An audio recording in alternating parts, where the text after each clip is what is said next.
how did Patrick Willis eat his steak? He would eat his steak with his hands, fingers. That's what I'm. I literally tell everyone, I don't want my middle linebacker eating a steak with a fork and knife. Yeah. He better pick that thing up with his hands. Absolutely. Get in there. I'm telling you guys, you can't teach this. The palm of his hand was his plate. Welcome to Games with Names. I'm Julian Edelman. They're Jack and Kyler, and we're on a mission to find the greatest game of all time. On today's episode, we are covering the infamous 2008 Week 8 game between the Seattle Seahawks and the San Francisco 49ers with Super Bowl champion, Maryland great, author, actor, creative guy, Vernon Davis. And we get into talking how this game changed the outlook on football in his life. In my young mind, I'm thinking like, what's this guy doing? Who's this guy think he is? Yeah. But now, as I look back, assess the situation, I needed that. How he became Hollywood actor. How was it acting with Morgan Freeman? Man, I was so nervous. Being there for Peyton Manning's last game. I've never seen anything like it. And I played with some awesome quarterbacks. Yeah. But he was just different, man. And then we get into some of the great coaching rants. Danny Green. Oh, that was a good one. Playoffs, they are who we thought they were. We let him off the hook. We let them off the hook. So you got to stick around to the very end. Let's go. Games with Names is a production of iHeartRadio. October 28, 2008. The Stick. Candlestick, San Francisco, California. Can I play with them? Can I win with them? Cannot coach with them. Can't do it. This is the Can I Play With Them game. Let's go, baby. That's awesome, man. That rocked. I was in Boston for 13 years. I'd come out here in the off seasons. My daughter was out here. So this is perfect for you then. Kinda. Yeah. I mean, You get to see your daughter more.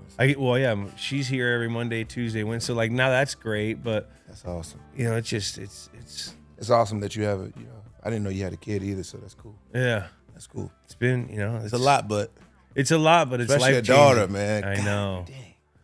I know. It's so fun though. Yeah, that's awesome. And it's honestly the most happy or the most excitement I get is when I see like something my daughter's worked on, whether it's in class, school, a presentation, or on the sport field, and seeing when she's put some work into that and her progression and her realizing her progression through her hard work. Mm-hmm. Like that right there gets me fucking toasty. That's awesome. Yeah, so That's awesome. let's start this thing up. Welcome to Games with Names. Today we are talking Week 8 of the 2008 season, Seahawks versus the 49ers. Legendary can't win with him game with nobody other than Vernon Davis. Welcome to Games with Names, bro. I appreciate it. Thank you for being in the Nut House. In one sentence, why did you pick this game? Because I like the game. Because I love the game. You love the game. I love This specific game. game. Yeah, this specific game. I love this game. Why? I don't know. It's just something. It's exciting. It's just like when you think about this game, it reminds me of a lot of the competitions that I had, the competition that I had against the Seahawks. Yeah. You know what I mean? It was like, man, they were that team that we just couldn't stop. Yeah. I mean, those guys they had everybody. Cam Chancellor, Russell Wilson. I mean, they had all the players, man. I mean, just like us, we had players too, but those guys were hard to stop. Yeah, this is a fun, this like generation of the 49ers is kind of that foundational second jump from what I'm wearing, the 95 Niners, because there was a long span after that where, that 10 years, they were bouncing from quarterback to quarterback, and you did that here in this game. But this specific team and what you're a part of, I was a fan of as a kid. And like these grindy type years were a necessity to get to where you guys eventually got when you were playing in Super Bowls and stuff again. So like this is a fun game, and it's a real cool game that I think you picked because it's probably a transformational game for you mentality wise after Coach Singletary goes out, calls you out in front of everyone, and like after this year you had like it like springboard your career.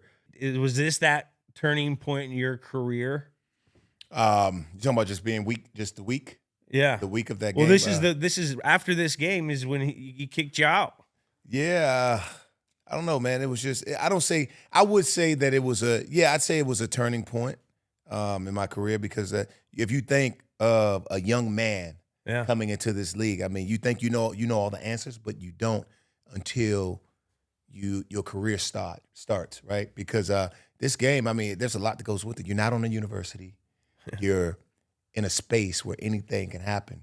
And the biggest thing you need to do is just work on your mental health because mental health is everything. It is. And for me, I was struggling mentally, and I needed something to just put me back on track. And I believe the incident with Coach Singletary was the moment where I realized that, hey, if I'm going to be a leader, it has to start now. Wow. Is this the greatest game of all time? I don't know. That's a good question. We ask all our guests. Yeah. I don't know if it's the greatest game of all time. I don't know.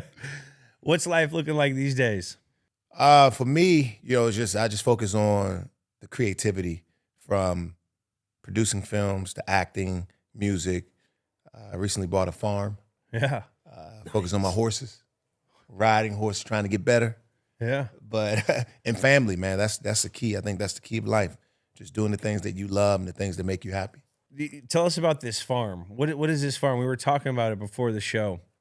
What's this farm thing you got going? Yeah, this farm is I credit my brother for just the dreams I had before I bought this farm. Like my brother, I take you back. My brother wanted to create this space where he wanted animals walking around the house and walking outside, but he didn't have enough acres for that. Yeah, but he still wanted it. And before he passed away, after he passed away, I started having dreams, and one dream was that I had a farm. And I remember waking up that morning, getting on Zillow, looking for a farm. And I called this, a friend of mine has his company, Props for Lease and Move for Free. And I thought about them. I reached out to her. I said, hey, can you find me a farm? Right? She couldn't find anything. So then a friend of mine called me later, like 2 weeks after that, and said, hey, I found this farm. You want to go half on it? I said, no, not really. I'm not really interested right now. I was looking, but I'm good now. But I called Move for Free and Props, Move for Free, the company that my friend has. I said, hey, can you show me this farm? And they took me on the farm, and I fell in love. I said, hey, I want it. I paid cash for it. Bought it right then and there. Got a farm. Got a farm. And now you're a farm owner. Now I'm a farmer. Farmer Vern. Let's go. Let's go. What's your favorite farm animal? My favorite farm animal, I would probably have to go with, I would like to say the goats or the chickens, but or maybe the turtle, but I can't say that. I'm gonna have to go with Big Joe. I just bought Big Joe, big horse. Big Joe. What kind of horse are we talking? Oh man, he's a Belgian. Belgian? Yeah, he's a Belgian. I think I would have to go with the horse too. My daughter loves horses, and we went out to Hawaii, and my agent set us up with this awesome place where you get to ride the horses on the beach, and you really do get a connection with that animal when you're on it. You know what I mean? You got this big stud thing that you're on. Because I was on a big ass horse. I don't know what it's. I'm not a horse guy. I got on this thing. I was like, I didn't want to show it no fear or anything, but I was sitting there. I just got on him. I was like, yeah, I feel him. I feel him. That's a connection. It's a good connection. Yeah, it's a connection. Right. Man, so you grew up in DC? I grew up in Washington, D.C. Went to Dunbar? Yeah. Josh Cribbs, my That's right. Kent State alum, went to Dunbar. That's right. Well, man, how was that? What was in that water? Because we had a lot of really good football players come out of there. Yeah. How was Josh too in high school? Oh, Kent State. Huh? Out of Dunbar or Kent State? Out of Dunbar, I felt like in that area we had a lot of Dunbar guys that went to Kent State. Yeah. Daryl Dowry. Daryl Wide Dowry. receiver. Yeah. Yeah, I played with him as well. Yeah. Man, there was a lot of DC cats that went to our school. I actually took a visit there myself. Did you? Unofficial, but I took a visit. To Kent? Kent State. You should have came, bro. I know, man. I just, it was something about Maryland. You know what I mean? Yeah. You know, I just wanted to stay close to home. And it's a way better school. Way better football. And academics, too. Yeah. Maryland's pretty damn nice. Yeah, that was pretty nice. Yeah. Now they are. Yeah. Now that they're Big Ten. Yeah. Crazy, man. What's up with that? How do you feel about that? They're in the Big Ten now. That's kind of weird, isn't it? Yeah, it is weird. But I think it's good. I'm an ACC guy. Yeah. Amen. But it is kind of weird that they're Big Ten now. But hey, look, I appreciate anything that's going to help the team win. Yeah. I'm all about it, as well as edify the school. Yeah. And they've done that. I mean, the school's beautiful now. And you're probably going to get better recruits because you're in the Big Ten. Right. The facilities and, just everything money. that they're, the money. That's what it comes down to. Money. The bottom line. That's right. What was Cribbs like in high school? Cribbs was he's a badass. He was quiet. Quiet. Yeah, he was a little quiet. Did he say young? Hey, reserved. Young. Hey, young. What's up, young? Hey, young. What's up? Hey, young. Come on, Joe. I remember him always saying, "Hey, young." That is so funny, man. Hey, young. What's up, young? Oh man, what year were you when he was there? I was gone. He was there. I got there 2 years after he left, but he was a legend there, and he was in Cleveland. And when Cleveland was right next to Kent, so he would come back to school every once in a while and stuff. And he was like a fucking god out there. He was on inside of like buildings and shit in Cleveland. He was the man. Man, that's crazy. And like I was following because I was like the second quarterback after him when he left. Okay. And, there was always comparisons, I was running quarterback and Josh Cribbs was fucking Josh Cribbs doing what he was doing in the league. So, I always loved Cribbs. Yeah, Cribbs. Cribbs to the crib. Cribs to the crib. Cribs to the crib. Faster than what you think. Oh, yeah. Way faster than you He was think. like that in high school, man. He was like that out in high school. He was. Now, playmaker. You must have been a beast in high school because you were an athletic specimen. And I remember because I was a Niners fan when they drafted you. You had a huge spike in because of your combine numbers. You run 4.3, you jumped out the roof, you were 255 or something. You were just a freaking freak. And then your first few years, you were kind of feeling it out. And then you became like pretty much a wide receiver. Like you'd be in, but you were so athletic and such a dominant force in the pass game. I remember Alex Smith widening you out. You'd be a tight end on an island outside against corners, running go routes, running by people. Like, were you like this in high school, or did you work for this? Or are you just a specimen? How did you train? What the hell? What's going on? I said, how did you train? No, man, I was always able to run. Mm-hmm. That was my bread and butter, being able to run fast. I always been fast. But what happened was when I got to college, I was able to keep my speed. Yeah, my speed never left. It was like I got bigger, 250 pounds, still running a 4.4, 4.3. It was the craziest thing. I mean, it even amazed me. I'm like, wow, because I figured, as you get bigger, you lose speed. Yeah, but I was able to keep my speed and it was always a great asset. Yeah, man. I just remember you running by guys, and you'd have 50 to 60-yard touchdowns at least once every 2 weeks. It was fucking gnarly. And you and Cap had a run. I mean, you guys went to the Super Bowl. You guys almost won a Super Bowl. What do you do now? To stay in shape? Now I don't lift heavyweight. I tell you that. Yeah. I can't lift the heavyweight. My shoulders a little banged up, but I work out 5 days a week. Yeah. Lightweight, still I sprint every now and then. But I just maintain a good working habits. Movement. When it comes to the weight. Yeah, movement. Just staying nice and loose, stretching and massages. I still get the massages twice a week. See, I got to get back in it. Oh, you don't get massages anymore? You know what? Oh man, I know it's so stupid because you go from like a a Kobe beef like cow where you're massaged every 2 minutes, you go work out, you have perfect hydration, you eating like a fucking king, you got the best gasoline, you know what I mean? Like that. Yeah. Everything's dietitian to what you get you the best. Yeah. And then when you retire, like you lose 4 of those things, and that's a lot. Yeah. You know what I mean? You don't have the diet the same, you don't get the body work, you're not running out, you don't do the stretch. So I got to get back on it. Yeah, it's tough. It's tough, especially when you know, like us right now. We're not playing ball and so many other things that Your we're bodies, into. like our bodies they're not our number one source of income now. Yeah, you're right. You know what I Right. mean? So it's not when I was playing, everything was predicated towards my recovery, my Yeah. body, because that was my moneymaker and that's what was providing for my family. Yeah, Now, like, it's not like now I have fucking meetings I got to do because I'm doing podcasts. You know what I mean? You got other things that I used to say no to because I had to get my body work in. yeah. I know what you mean. I can feel that. That clock that alarm goes off in my mind though. Whenever I'm sitting back and I know I haven't been to the gym, because I get moments where, you know, I'm working. I haven't been to the gym in 4 or 5 days. Yeah. That alarm goes off. I'm like, man, I gotta get back in the gym. Got to get back. Gotta get back.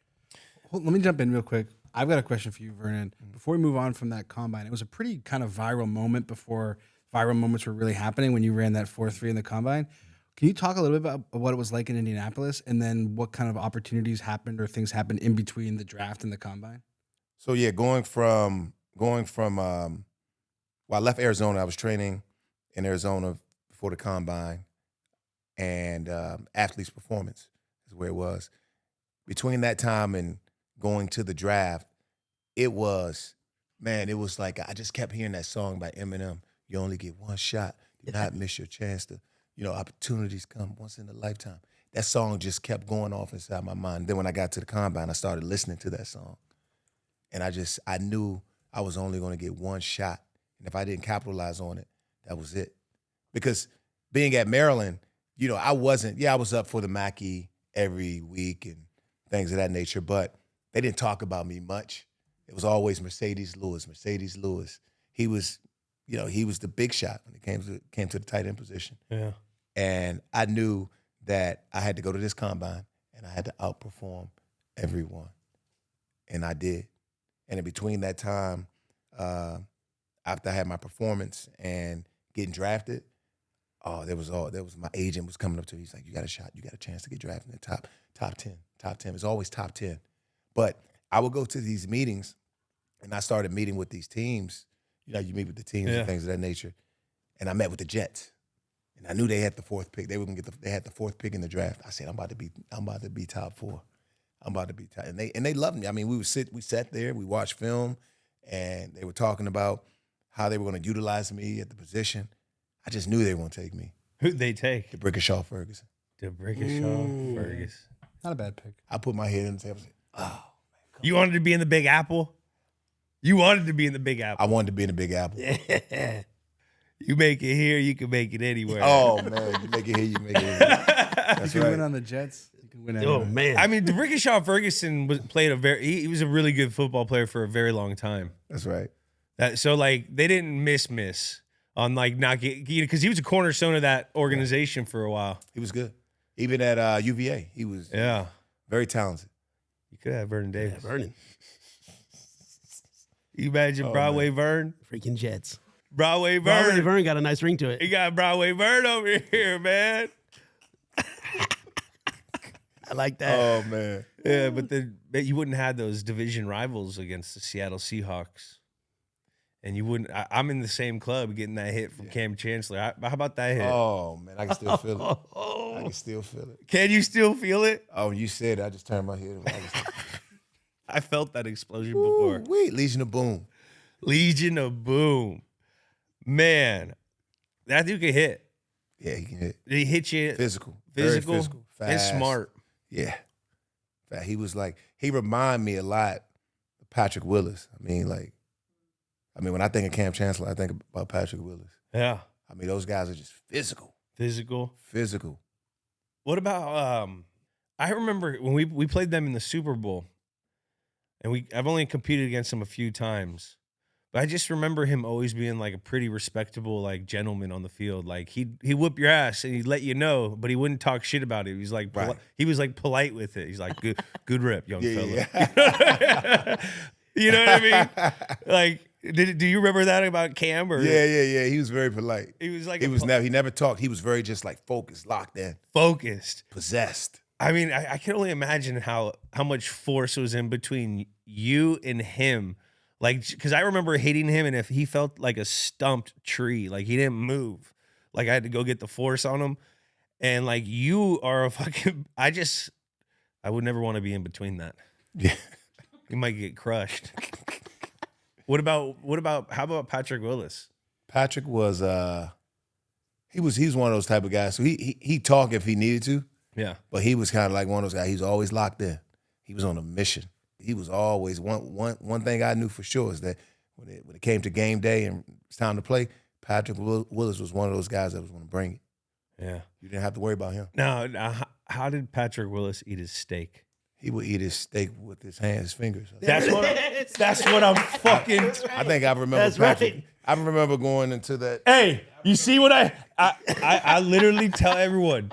I don't want my middle linebacker eating a fucking steak with a fork and knife. Yeah. He better pick that thing up with his hand. Absolutely. Get in there. Get in there. That was not even, I'm telling you guys, you can't teach this shit. That's right, baby. That just justified me forever. I'm so excited. All right, let's move on to the next That was segment. unbelievable, Vernon. Oh, Please, more about Patrick Willis. Oh, yeah, Patrick. Please. Just finish your thought. Oh, my God. The palm of his hand was his plate. He didn't even barbecue. He ate it raw.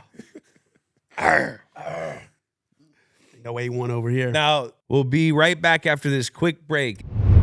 Jameson would like to welcome you aboard this flight to Dublin and to invite you to join their unofficial call to bring pro football to Ireland. Stow away foam fingers in the overhead compartments, and a bar cart stocked with Jameson's finest whiskey will be making its way down the aisle after takeoff, because only Jameson would try to bring football to a whole new country. Join the Jameson huddle at jamesonsports.com.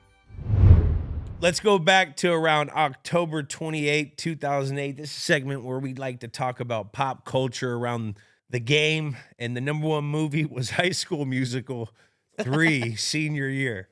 This 2008, huh? Big year for Efron, baby. I don't remember that. Did you watch those? The High School Musicals? Yeah, I had my family. Yeah. My sister and my cousin, they used to watch all those musicals, man. I know. Oh, my goodness. My kid doesn't like musicals that much. She's starting to get into a little.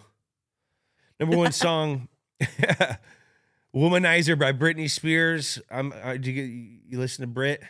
I used to listen to Brit. Yeah. Yeah, Brit was pretty popular back then. I'm getting a lot of her too now because my daughter, she's 7 and she likes Britney Spears. She liked Britney Spears now? Yeah, because her mom used to probably listen to Britney. My mom and my sister will throw Britney on around I see her. what you're saying. Okay. So it's these little kids, they like Britney. Britney got the staying power. She got staying power. Shout out, Free Britney. Free Britney, baby. Is she Free. She's free, yeah. Is she free? Oh, I'm just repping it still. I'm still repping it though. She just got married? That sounds familiar. Let me look. Yeah. T.I. coming off back-to-back number ones. Whatever You Like, Live Your Life, featuring Rihanna. This was my college right here. That was college. T.I. was on a heater, bro. He was on a heater. T.I. versus T.I.P. was the year before this. Paper Trail was this year, man. He couldn't miss. And this was when Rihanna was she's just coming around. She was still doing feature. Yeah, she was still featuring. She was like, who's this new chick that's about to blow up? She wasn't a billionaire yet. She a billionaire. She's a billionaire. Is she a billionaire? With that Fenty, the makeup. Crazy, bro. And that's what the Kardashians, they're in that makeup stuff too. They're smart. We might need to start some makeup lines or something, bro. Oh, something. yeah. I need to get a makeup line. Madonna and A-Rod were dating, or there were rumors sweeping the nation. Remember this? When they were throwing in Madonna pictures? Yeah, You know, I don't know why we're bringing this up. This is this is a coworker of mine at Fox. That's right. Who I got to talk to the producers on this one. Well, hold on. can clear this. It's just so we can have a point that fans were taunting them, so we can ask the question: what was the wildest thing a fan ever said to you? Oh, what was the wildest thing fans ever said to taunted you? with.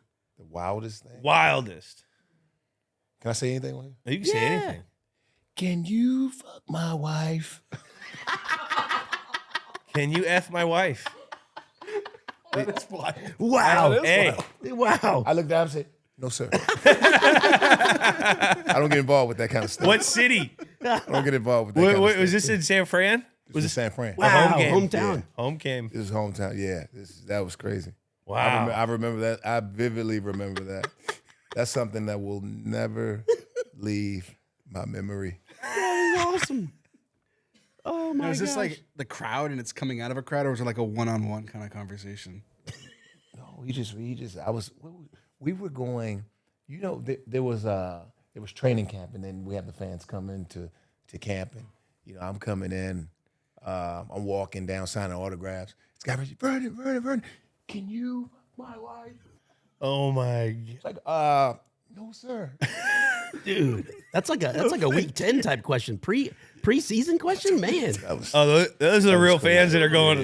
The real fans are going to those preseason or the training camp practice. That's right. You're sitting on those metal bleachers. That wasn't right. That wasn't right, man. That wasn't right. Did you listen to T.I.? You can have whatever you like. I said you can have it. Yeah, that was a good song. That was That's on it. Yeah. That was the one right there. Yeah. That was the one. Oh, 2008 was also Love in This Club, Usher and Young Jeezy. Another good one. Atlanta was up this year. Atlanta. Man. Did you listen to music before? Game? Oh yeah. What was in the head? You know what, man? I got to the point where I started listening to, like, at first in the beginning, I would listen to like crunk music. I was listening to Lil Jon, and you know what I mean? And just like, man, just all the hardcore, just hype music, just getting turned up. And then as I got older, I started listening to jazz and things like that. Ooh. Yeah. Same. Yeah. Jazz music, just slow music, just to relax my mind. Because I found that the more calm I was and relaxed I was, I can go out and go out and be more effective. Yeah. You know what I mean? I do. Especially at year 14, year 13 and 14, it was like, yeah. Yeah, I remember I used to listen to movie music. So like Hans Zimmer. Nice.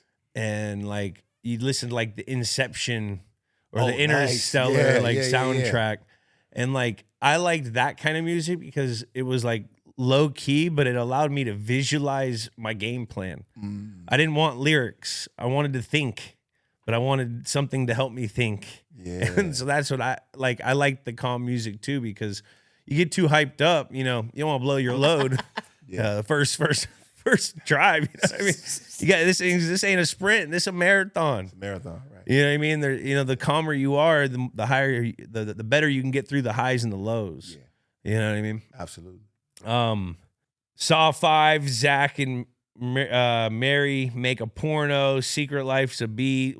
Everyone's making movies of crazy stories. You watching that Hulu's Patriots? What is it called? Aaron Hernandez. The Aaron Hernandez one? Is that Netflix or Hulu? Was that Hulu? It's Hulu. I think it's Yeah, Hulu. or I think that's Hulu. Really? Yeah. Yeah, FX. the drama one. Have you watched that? No, I haven't gotten into that yet. I don't even know if I want to watch it, man. I put that behind me. You know what I mean? I'm with you. You played with the guy. I know the guy. I played against him. But it's just one of those things. It's like, man, it's tough.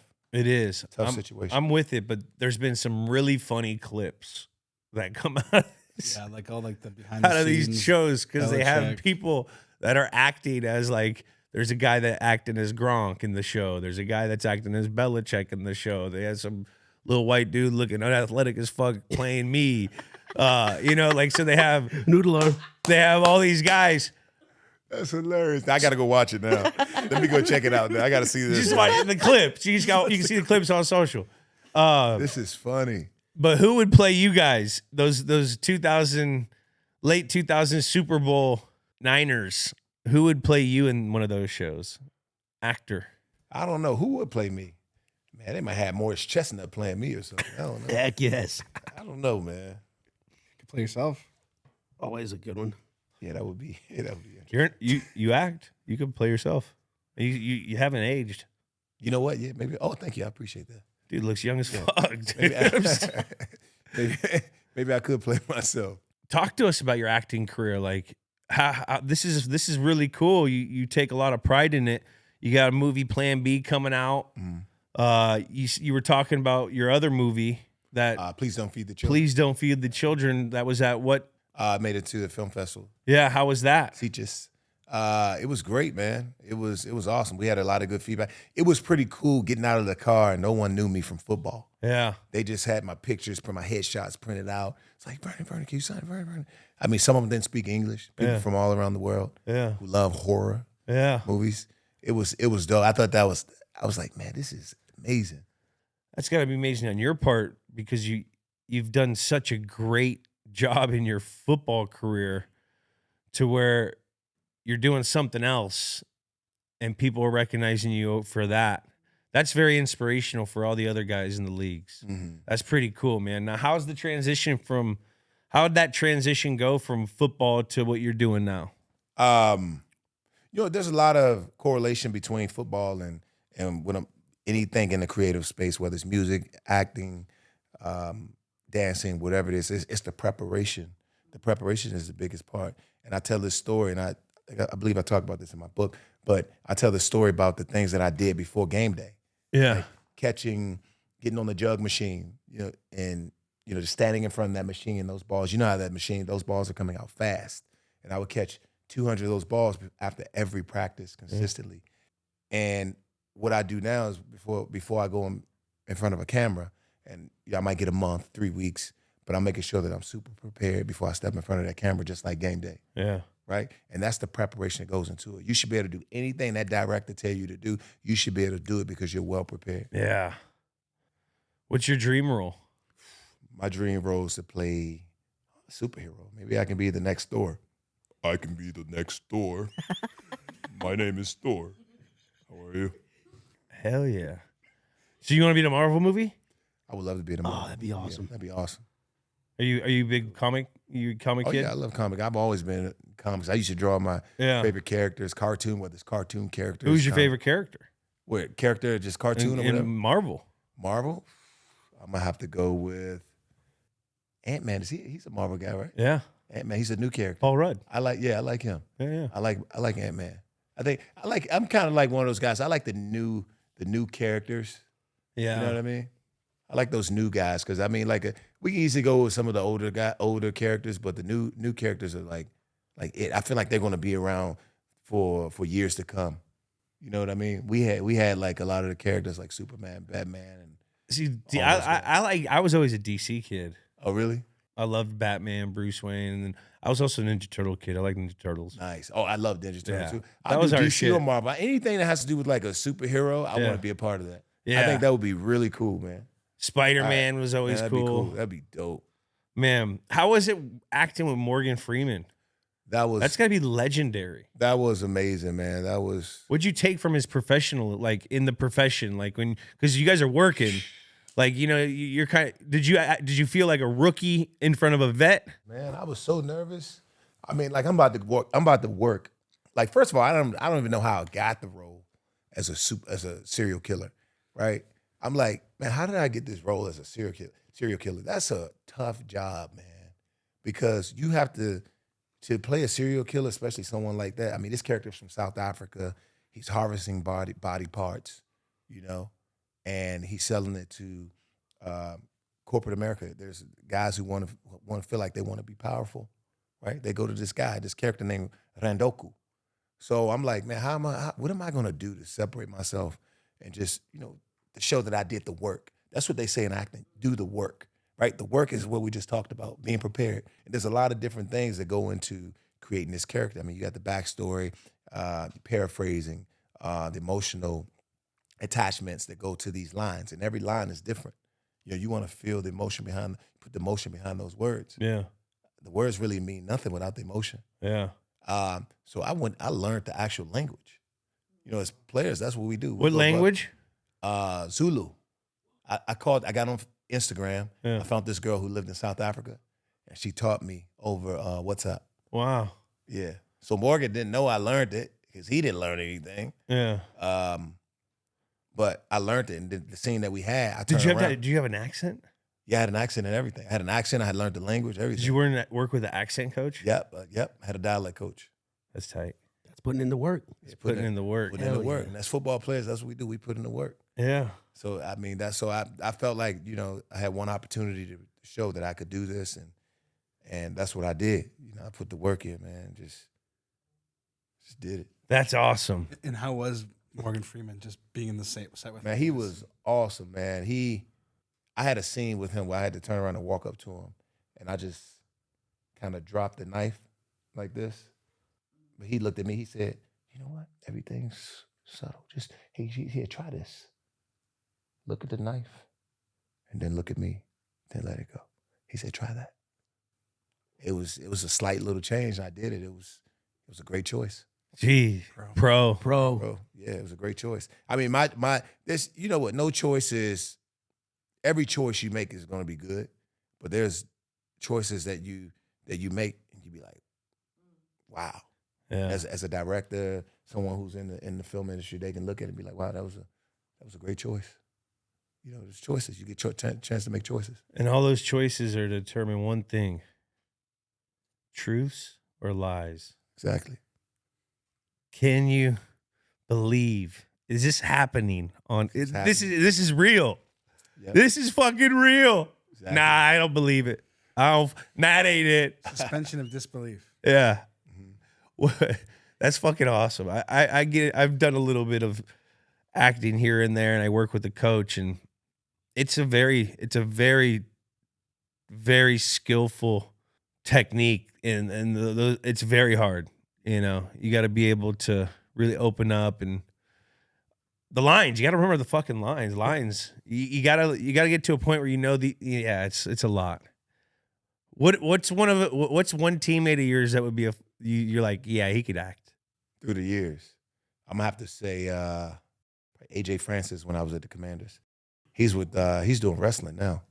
Oh wow. He's always he had a big personality. I knew he could be an actor if he wanted to be. Yeah. Who else? Maybe he's probably one guy that really stands out. Joe Staley. Oh yeah. He could be an actor. Yeah. Yeah, he could be an actor. He was always dynamic behind the camera. Wow. Now let's go back in the sports world. 2008, 2009 Super Bowl champs, Pittsburgh Steelers. Ooh, that was a Santonio Holmes catch, toe tap. Ooh, I remember that. Heck of a James catch. Harrison. James Harrison. Man, That run back. Kent State alum. Shout out. NFL MVP was Peyton Manning. You played with Peyton. Yeah. How was that? You won a Super Bowl with him. Peyton was awesome. Yeah. What was the biggest difference between Peyton and all the other quarterbacks you played with? The one thing that stood out with Peyton was that when I was sitting in that meeting for the first time, and I mean, he just kind of just took over the room. Normally you have the OC. the OC offensive coordinator, install the plays, go over everything. But Peyton was the one who stood up like a general. That was pretty phenomenal to me. I've never seen anything like it, and I played with some awesome quarterbacks, but he was just different, man. He was just different. Was he going over was he giving coaching points to the line? Like, all right, guys, on this Okie front, we're gonna slide you guys this way. Yep. Hey, receivers, if these two guys come, I need you to break a hot route. Is he breaking down Yep, play exactly. for play? There was probably a correlation between him and Tom. Everything Tom did, you probably see the same thing in Peyton. Yeah. I mean, if you look at their careers and their longevity, everything that they stood for, and just their records, everything that they did, from all their accolades, they are identical. They're just they're pro quarterbacks. It's just different. It's just different, man. Everybody's different, man. Like we'll never see another Michael Jordan. Yeah. It's going to be years before we see that. Yeah. It's going to be years before we see Tom Brady and Peyton Manning. Yeah. Like, that's just who they are. Yeah. The prep and the mentality and Yeah. the killer instinct, Yeah. the people skills of leadership. There's a lot that goes into it. These guys are tough, man. Yeah. They're probably the people. I think people might, when they look at a team and they look at the game, they might say, oh, okay. Well, I'm gonna go to defense. Maybe Patrick Willis is the toughest guy on the field. Maybe it's Von Miller. They're gonna pick those guys, but they don't know. They're not out there. They don't see what's going on. But those quarterbacks, guys like Tom Brady and Peyton Manning, those guys, you can talk to them if you want. They're tough. They're just as tough as that guy on defense. Yeah, without a doubt. And it's not just the physical toughness; it's the mental toughness. The mental, that inside of here. Yeah, they know exactly what they're about to do before they even walk out on the field. I love that. It's a thing called visualization, and some of the greatest players like yourself, we know exactly what that is. We see everything that we're doing before it even happens. We manifest that 150 to 170 yard game that we're about to go have. Yeah, right? Manifest. It's so repetitive, and it goes into the prep process for the football player. At least for me, you do the drill that translates to the team that translates to this, and you do it so many times, and you study it on film. By the time you do it in the game, it's deja vu. Exactly. You've already done it. That's the difference between being great and being good. Yeah. The good players, they don't know how to manifest it. They don't know how to visualize. But the great players, they know the essence of visualization. Yeah. That's what they know. They see it before. That's why the game is so slow. Man, you ever had there's been game, you can probably attest to this. We've all been the great players. I'm not calling I don't like to talk about myself, but the game is so slow, it feels like you can run around the whole field and everybody's still standing still. Everything, every catch, every play. I mean, I would have games where I go to the coach, I say, Coach, throw me the ball, they cannot stop me. And I really mean it from deep down inside because the game is so slow to me. Yeah. It's like everybody's moving in slow motion. I'm moving so fast. I can catch, I can do the biggest games that I've had, the 180 yards, two touchdowns. Those games are the games that were really slow to me. Yeah. You were in the zone. The zone. I've felt that a few times. I've felt periods of it throughout a game. There's only been maybe 2 games, and one was in the Super Bowl against the Rams where I was in the zone, where everything you did worked. And you know that the biggest, and every time that you did feel it, you just didn't, your mind didn't tap to the space to let you know that that's what was going on. It was there. It was there, but you just couldn't.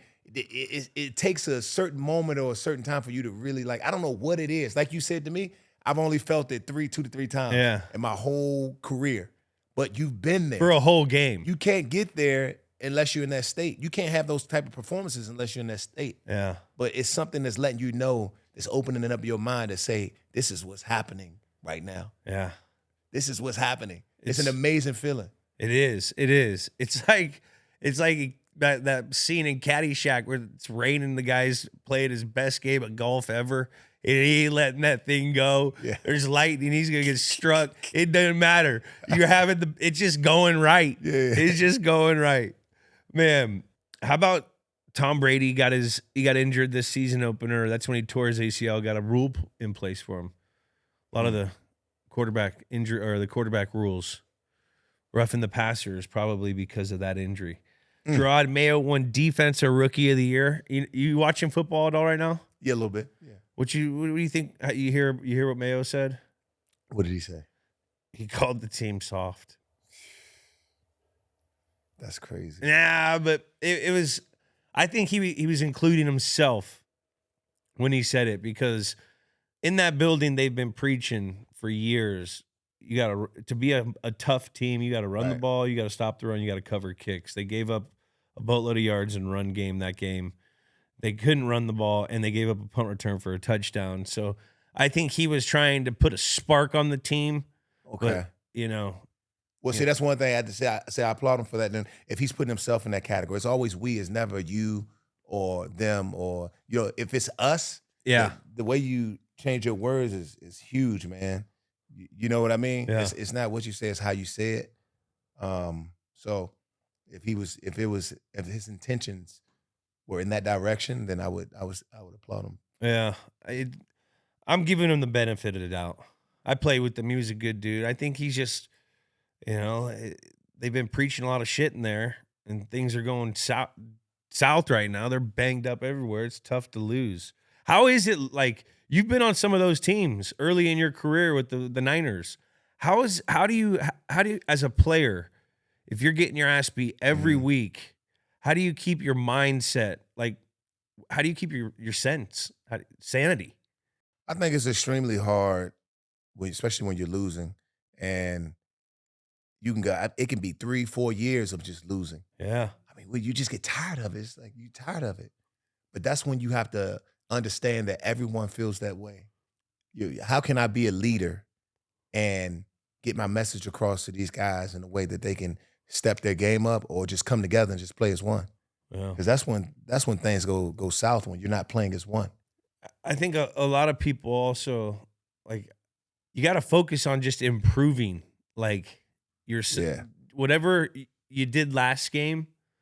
Say you did something 5 things wrong. Let's try to get it to 2 things wrong. Yeah. And then maybe get it to nothing wrong on an ME. And we all just and then you start getting to win a play. Right. I think that's it's the hardest thing to do ever is when you're in a rut and you got to get out. But I just always remember, Belichick saying, guys, we just, after a big loss or, maybe a 2-game slide, which we had very few, but I remember him, we'd always say, we just got to stack today with tomorrow. Yeah. And then tomorrow with the next day. And then it'll compound if you're improving. Now, you're right. And that's how my coach came to me one day in practice. He said, you're not allowed to have a bad practice. He said, you're not allowed to have a bad practice. I said, well, coach, I dropped the ball. He's like, he said, you're not allowed to have a bad practice. I set the bar high. And like you said, you got to compound, you got to build on it. You got to keep stacking. And the greatest players, what they do is that they take those notes, they write down everything. They write them down and they keep those notes and they make a list of everything they need to get better and they focus on it. They meditate on those things. And that's what you have to do if you're going to get better. And if you care anything, you'll do that. Yeah. You know what I mean? You go to the meeting. Remember going to the meetings? You didn't have your notebook open, and good coaches, they're going to address that. Yeah, without a doubt. And yeah. I think a lot of guys don't know how to get better. They think that working hard is getting better. Yeah. It's working smart. It's finding a coach. Like what was the coach that said that to you? Jim Hostler. Jim Hostler. Yeah, he was offensive coordinator at the time. Was he quarterback's coach, offensive coordinator? He's promoted. Yeah. So to improve, you need to find out what you need to improve on. Now, whether that's from a teammate, a mentor, a coach, find the things you need to work on. You work hard at that, and that's how you improve. It's not just, some guys just don't know how to work hard because they think if you're going to go into the weight room and lift a bunch and wake up early to go run a little extra, maybe that's not what you're trying, that's not what you need to get better. Maybe you need to get in the film room and be able to decipher a single high safety from 2 safeties. You got to find out what you need to work on, work hard at that, and that's when improvement happens. And that's crazy. You know why? Why that's crazy? I say that. We're talking about professional athletes. Premier, the top, the highest you can go. Yeah. And you don't know that? Yeah. A lot of guys don't. See, that's what I'm saying. That's why there's separation at that level. Yeah. People think everybody's great. No, everybody's not great. Yeah. You can separate yourself. And the guys who know the difference between getting better and not knowing how to be better, those are the ones who have the longevity and make it to the Hall of Fame and receive those accolades. Yeah.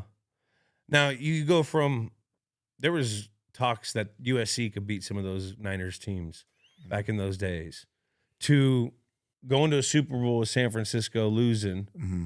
So building that organization, to then finally going to Denver and winning a Super Bowl. You felt the whole transition of everything. What's that feeling like? To go from someone that literally praying to God, week 9, guys, you're setting up golf trips. You guys, it's over, to playing in the last goddamn game of the year. Well, it was similar. There was some similar. That team was very similar to the team that we had when we played in Super Bowl 47. Yeah, it was a lot of similarities, and the same energy was there. So I already seen it. I knew what it looked like, and I knew what it was because I played on that kind of team before. It was just awesome to be able to be traded, bittersweet, but to get traded to a team and walk into a team and then come back to that same stadium where I just left and win a Super Bowl was unbelievable. It was surreal to me, but I saw it and I felt it. It was the same energy. And that was the kind of attitude the guys they walk into that facility every single day with the winning attitude. And how you know it's a winning attitude? Because everybody, we about to win that chip today. We about to I can hear everybody from DeMarcus Ware to Manuel Sanders. We about to win that chip today. Y'all ready? Guys were excited to go to practice. Yeah. That's how you know you're on a championship team, when guys are excited to go to practice, man. So that's championship energy. We're talking about practice. Yeah. I sound like Alvin Iverson now. Yeah. Alvin Iverson. I sound like AI. We're talking about practice. Guys were excited to go to practice. But I've been on teams where guys coming in the morning like shoulders hunched over, looking like they have about to have the worst day of their life. Like they're not excited to be there. Yeah. And I took that energy with me when I left 49ers and I left the Denver Broncos. I took that energy. Everybody that saw me, I always had a smile on my face, and I seemed as if I was ready to go. And I was. Yeah. Every day I went to practice, I was ready. I was excited to go to practice. I was excited, man. It felt so good to just be in practice. Yeah. I never sat out of a training camp. 14 years, I never been set out of training camp. I never missed a practice whenever I went. Like, I made sure that I was getting those reps because it felt good to run. Yeah. Just get out there and just run. You got y'all cooped up in the building all day with all these damn installs, walkthroughs, this, that. You're only outside on the field for 3 hours a day. Exactly. We're still little kids at heart, man. Just want to That's right. run. That's right. Just want to get on the field, run. That's right. I'd love to hear. I know that Super Bowl 50 was Peyton Manning's last game. You're in the locker room. You won. Is there anything? Can you talk about us about the locker room after the Super Bowl win? After the Super Bowl win? Yeah. It just went over my head. It was just so much excitement. You know this, Julian. It's just, man, it's like we worked so hard. This is that moment is what we play for. Yeah.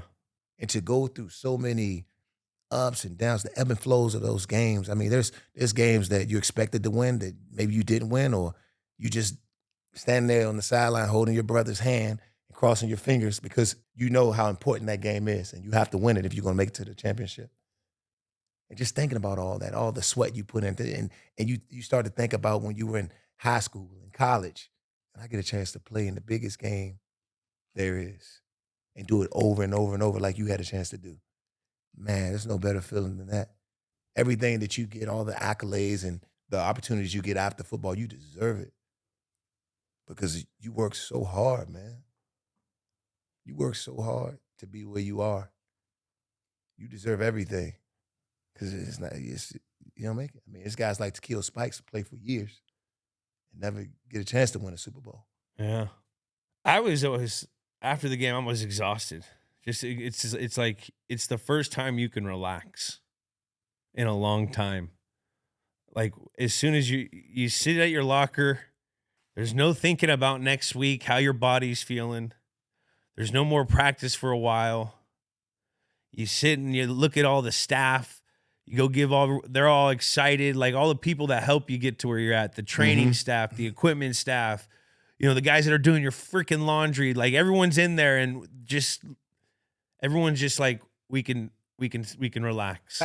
We can relax. We can take off for a month and not do anything. Yeah. No, but it's like, Hey, no days off. I can sit there and eat pizza with pepperoni on it. yeah.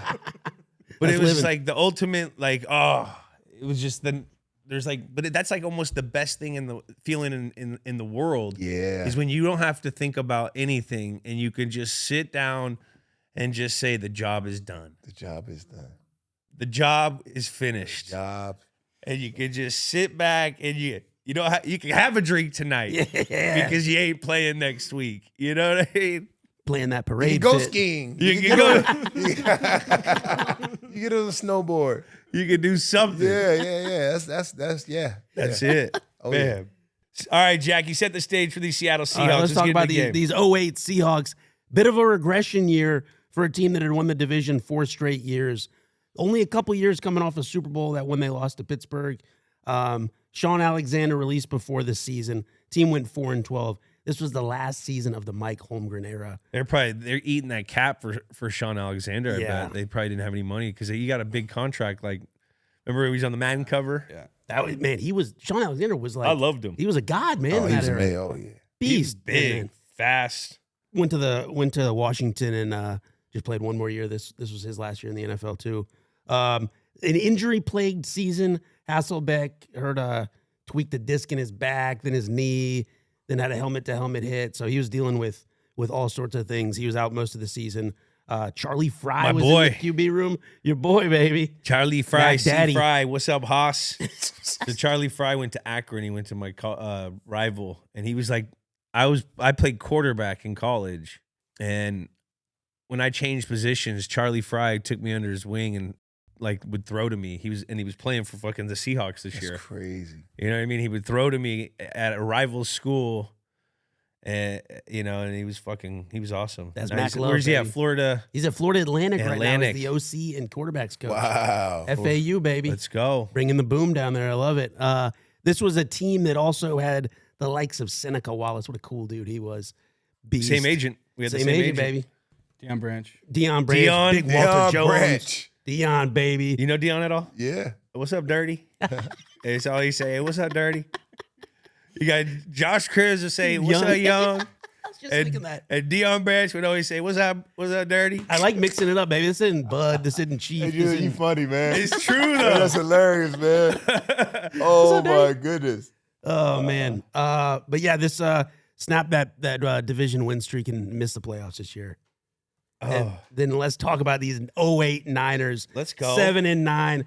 This was Mike Nolan, Singletary leading them. Nolan was fired after week 7, unfortunately. Mike Martz was leading that offense as the OC. Hold on, let me cut you off real quick because we were talking about this a lot. Mike Nolan wore the suit on the sideline this year. What's your take on the head coach wearing a suit? Wait, what are the guys saying in the locker room?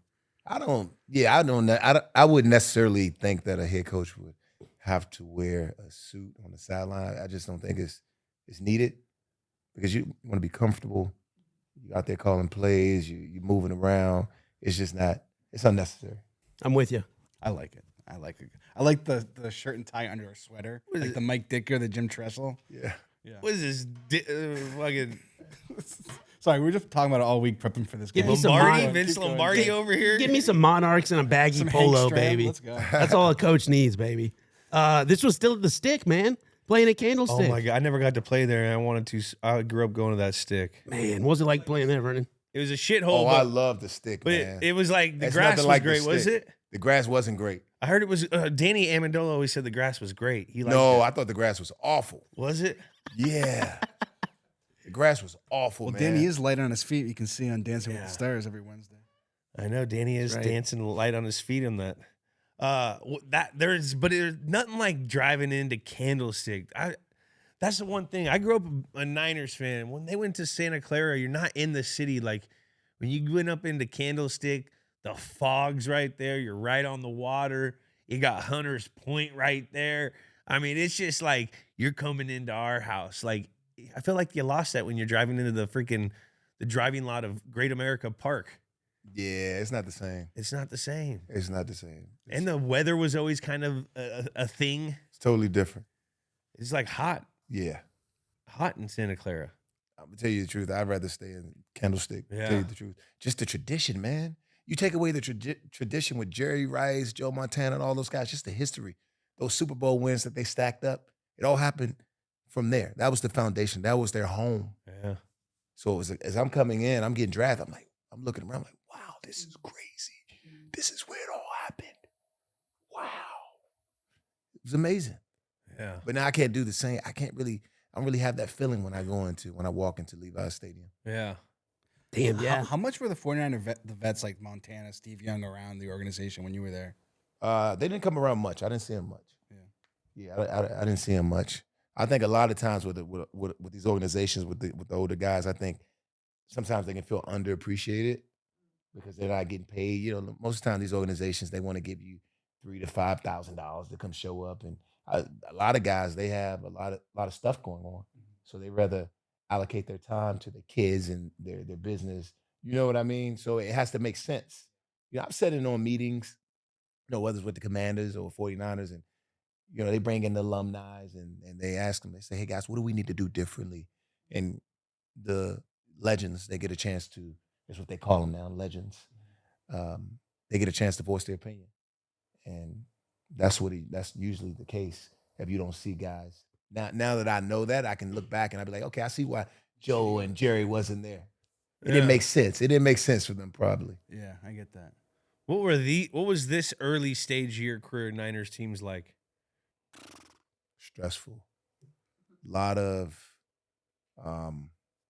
frustration. Yeah. Like we talked about when you're not winning and, being a young guy, you have to learn how to be a leader but it was, you find I don't know, it's a learning curve for sure. Definitely a lot of learning. Yeah. But it's good that you go through this. When you lose, you know how great it feels when you win. Yeah. And that can be in college or high school, whatever. I mean, you don't have to. I mean, you've had moments, even though you guys won a lot, you still have moments where it didn't work out for you. Yeah. A lot of them. You see what I'm saying? Yeah. So you appreciate that. It only worked out 3 times. Yeah, exactly. So you appreciate that. Yeah. Without a doubt. And that's, I would say the Detroit Lions are in an example of that right now. They appreciate their winning because they still remember they're losing. Mm-hmm. They're a tough football team. They don't give up. It kind of reminds me of that. How was Alex Smith? Tell us something that no one knows about Alex Smith. Alex Smith he was just such an amazing human being. Very just loving, great teammate, beautiful family. Comes from a great family. I think they're from San Diego, I believe. But he knew everything. He knew everything everyone had. Like it was when I first came into the league, I didn't know what I had on my browser. I would just look up, Alex, what I got. He just tell me right there. He just tell me. Yeah, it's just, it was, it's tough. I mean, you go from college and coming in learning an offense like Norv Turner's playbook. Well, Norv had an interesting playbook, man. But the way he called plays, it's just, but Alex was great. He was always there for me. He was always there. Yeah, he seems like he'd be a really good teammate, Great leader. Teammate, great leader, great teammate. And he was tough, man. Yeah. He was tough. Can you imagine going through what he went through? Yeah, he got baptized in that league for a long time. Yes. Even when he suffered from a concussion, Mm-hmm. Colin Kaepernick steps in. Mm-hmm. Alex has to stand there and watch what he started, Yeah. right? Even Yeah. on the sidelines of the Super Bowl. That's tough, man. Handled it right, though. Handled it like a He pro. handled it like I a feel. pro. That's what I'm saying. He's At tough. least from the outside in. Or Exactly. looking from the outside. He looked like he handled it like a pro. And look what he did when he left us and went to Kansas City. Yeah, he had a really good career. Mm-hmm. He's the nice guy. Who are the team assholes? Like from this team, like who's the necessity asshole? Kind of like in the asshole that kind of keeps everyone accountable, that works really hard. The Richie Incognito kind of I asshole. was gonna say the Julian Edelman type of asshole. Everybody kept everybody in line. Brian Johnson, no, I'm about to say Sean Hill was one of those guys. Sean Hill. He would always get on guys if he needed to. He's a Maryland guy too. Oh, that's right. Maryland guy. Yeah, he was awesome. Isaac Bruce was really quiet. He didn't say much. He's probably the old vet then. Yeah, old vet. He was an old vet. Takeo Spikes would voice his opinions every now and Nice. then. Jeff Albrecht. Albert. Head He's coach head now. coach now. Oh Isn't yeah. he head coach? Jets. Wow. 2 head coaches, Deshaun Foster. Yeah, And Deshaun Foster at UCLA. Yeah, he was one of those guys who would always voice his opinion. How was Albrecht? Albrecht was cool, man. I had a great relationship with Albrecht. He was cool. He was a great, young guy coming in. He'd take you under his wing and kind of talk to you. We'd have great conversations. But he was one of the nicest guys on the team. Now, could you see that he had head coaching material in him? Never. Why? I don't know. I just didn't. I could never see him as a head coach. Yeah. I mean, he looked pretty old when I came in. He had the Like he mohawk was- back then. He And looked shit. like he was in year 25, man. Well, he was probably Grizzles. only 36, right? 35, 36. But but I never saw him being a head coach. No. Yeah. That's crazy. Now, one of my favorite football players, I loved Frank Gore. He was probably just an ultimate professional, wasn't he? Come on, that one. Oh, come on, dog. Come on, VD. Frank was great, man. He used to get on me all the time. He didn't get it. He wouldn't say much to the team, only if he had to, but he would get on me all the time. Oh, you miss your block, dog. Come on. Oh, shut up, Frank. Oh, God. Man, he was funny. That's my brother, man. He's like one of the best human beings you would ever meet, man. Legend. He was phenomenal. Frank, Yeah. ultimate teammate. I've met him a few times. I asked him to sign a jersey for me once. He's a bowling ball, and he did it for like 18 years. What do you have, 16-year career. San Francisco, Indy, Miami, Buffalo, New York. I mean, he was like 35 and getting like 1,000 yards. Incredible. Yeah, his son's played. playing. I know. Yeah. His son's Southern on the Bills Miss. right now. He could have been LeBron. One of the best running backs of all time. Yeah. Legend, Frank bro. Gore. Without a The doubt. tank. We got to talk about the catch 3. That was like an unbelievable drive. You had like 3 huge catches on that drive. 2011. Yeah, that was 2011. yeah, that was a game to remember. That was a tough game, man. Yeah. Jimmy Graham scoring and us coming back having to put up some points. And that drive we had, it was awesome. I remember everybody played that game. They brought it. I mean, you talking about a team that believed. That team believed, man. Because I look back now and I just can't believe we pulled that game off. Yeah. We're talking about the 2011 Saints game, AFC divisional round. Yep, 2011 divisional round NFC. Yeah, that Vernon had a middle read, split the safety, scored a touchdown with time running out. 9 seconds left. 9 seconds left. Very similar. They call it the catch 3. Is the catch 2 the TO catch? T.O. And the catch 1's Dwight Clark. Right. Man, San Francisco legend. That's got to be sick to have a catch. Yeah, that's cool. Pretty darn cool. You have a catch? Yeah, we got a catch. Yeah, okay. We got a catch. A lot of catches. Isaac Bruce was on this team too. How was Isaac? Very quiet. Quiet? Just came to work, man. He was very. Was that because he was in a division rival? I don't know. He didn't say much. I never heard him say anything. Yeah. I never even heard him say hi. You say hi to him, he's like, hey. So that's all. I love that. Yeah, he didn't say much. He just came to work. Who is the character on this team?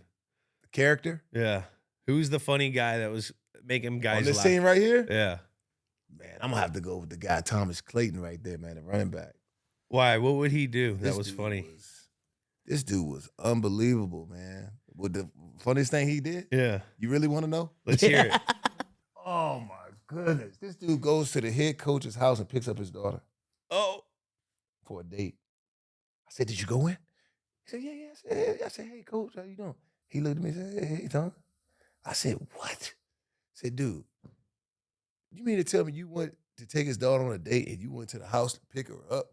You know what you just did? Come on, man." Yeah. If he did it right, he set himself up for a little insurance. He ain't getting cut. Oh my gosh. What are we doing, bro? Oh, bro, what are you doing, bro? This is the craziest, funniest guy I ever met in my life. Oh, I love that move, bro. He wore the same outfit every time. Full cartoon character mode. Full cartoon. I love that. Cowboy boots, jeans with a chain around the side of his pocket. Whoa, that's a look. And the dude. cutoff button up to show his arms.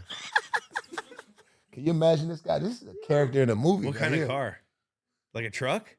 No, I think he had like a Dodge Charger or something. Charger? Something red with a drop top. I can't remember. What a legend, bro. I like it. Wait, while we're talking these Character, guys, man. Vernon, I was looking at Takeo Spikes. Takeo Spikes' neck has its own category on Wikipedia. His neck His is the neck. size of my hamstring. It says it measures 21 inches around. Wow. It's insane. 21-inch neck. 21 what a beast. Remember That guy looks like a football player. that guy is. He looks like a football player. He Yeah. looks like a football player. Neck talk. If you want to pick somebody out of the crowd that looks like a football player, come on up here to Kill Spikes.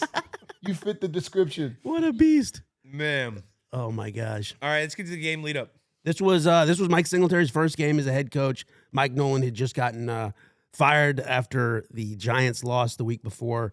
And this was a backup quarterback showdown. JT O'Sullivan versus Seneca Wallace, and a rematch of the week 2 game where the 49ers won 33-30 in OT. Seattle had an early bye week this year, week 4. The Niners were getting ready to go on theirs. So this was 1-5 Seattle versus 2-5 San Francisco. 2 teams needing to win, baby. Ooh.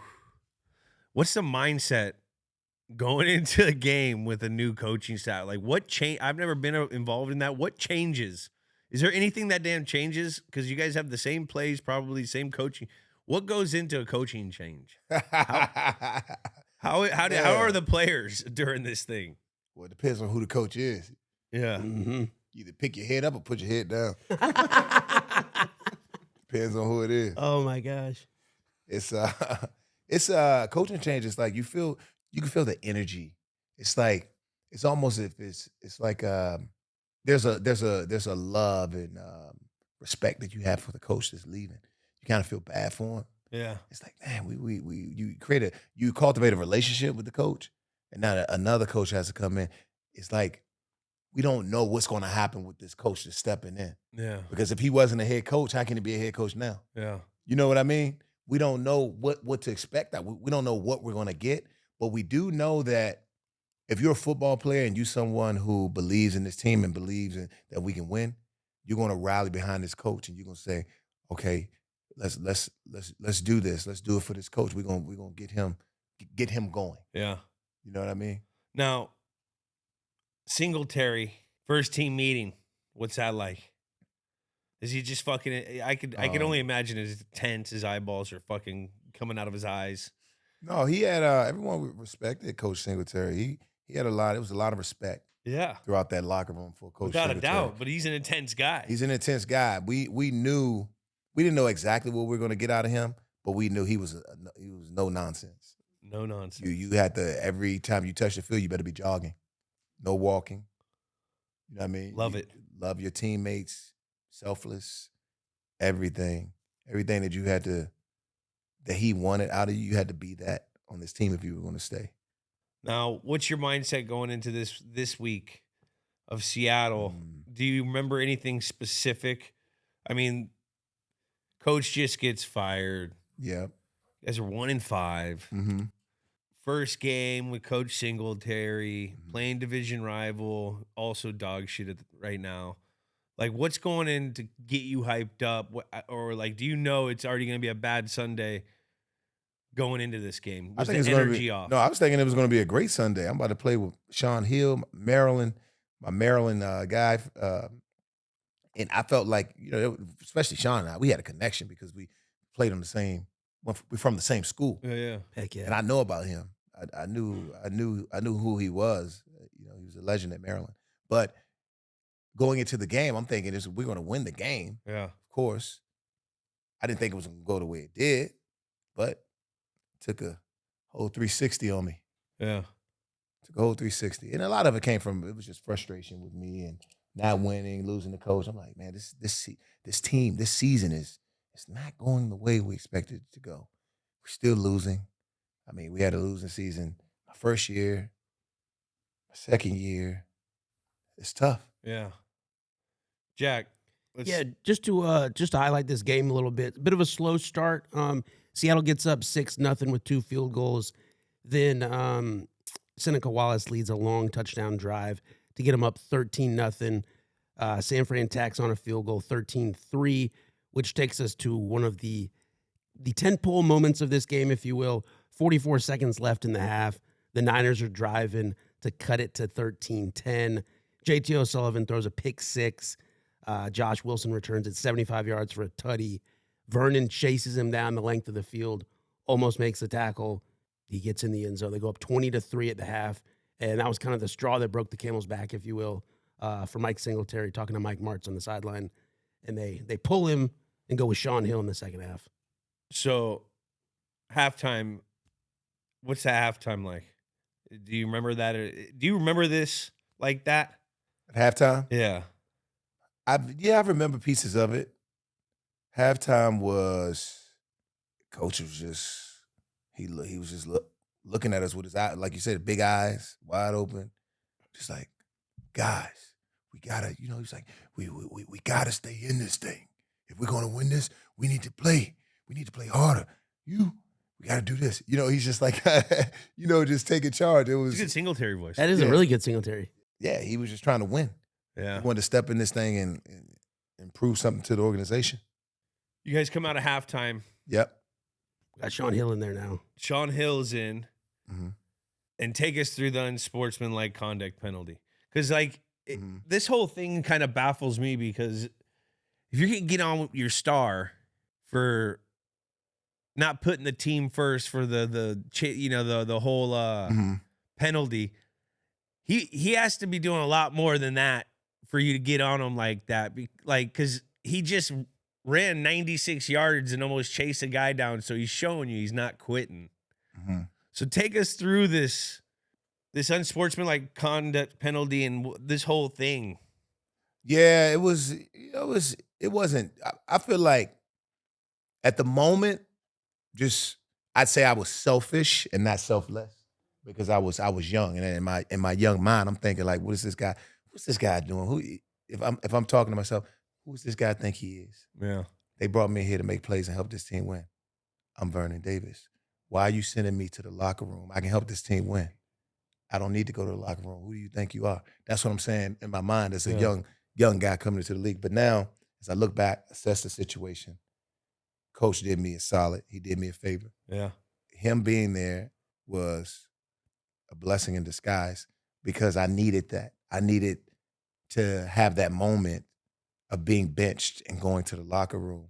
I made a bonehead mistake. I got a penalty. I hit a guy. I believe I hit I forget who it was, but I hit him under his chin strap, and Coach benched me. That was just I think Coach knew me. He was there since I got drafted, so he knew how I was. He watched me. He was just tired of my foolishness. Yeah. You know what I mean? Yeah. Wasting time, getting penalized. Young guy. You're young. Yeah. You're still young in the head. Yeah, so I go to the locker room. I do exactly what he tell me to do. I go to the locker room. Didn't say anything. He come to me. He said, "Come see me tomorrow."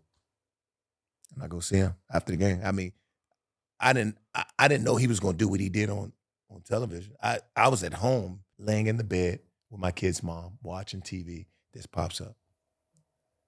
I'm like, wow. What do you feel at that time? I feel like he threw me under the bus at the moment. Yeah.